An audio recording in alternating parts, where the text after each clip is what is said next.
A homeowner in Dickinson feels like a huge burden has been lifted off his back, as well as the other homeowners in his neighborhood.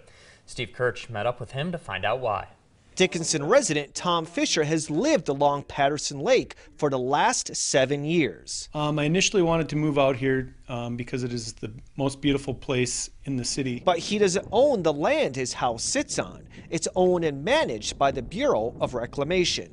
I've had to be cautious, and I know a lot of the homeowners out here have had to be cautious on what they do as far as improvements. When you don't own the land, purposes change, and the federal government 10 years from now might have a different purpose for that land. 41 lots sit along Patterson Lake, and Kramer says all of them have to purchase an annual permit for $3,700. So sometime into the late 50s, 60s, people were awarded permits to construct cabins on each of these lots. But recently, Fisher and other homeowners received some good news when Congressman Kevin Kramer announced Senate Bill S-440 was heading to Washington to be signed into law. The legislation was first introduced by Senator Hoeven in 2017. Cabin owners at these reservoirs will be given then the opportunity to buy the land that they reside on. 1,500 acres of federal land on Patterson Lake will be transferred over to Dickinson Parks and Rec.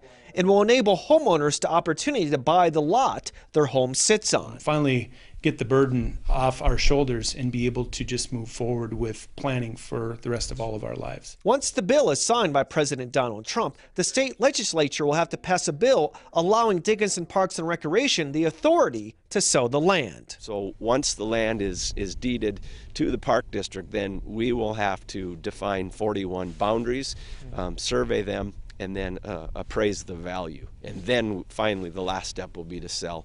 Some work is still left to be done, but Fisher feels a huge weight has been taken off his shoulders. Steve Kirch, KX News. Similar legislation was also passed for homeowners in Jamestown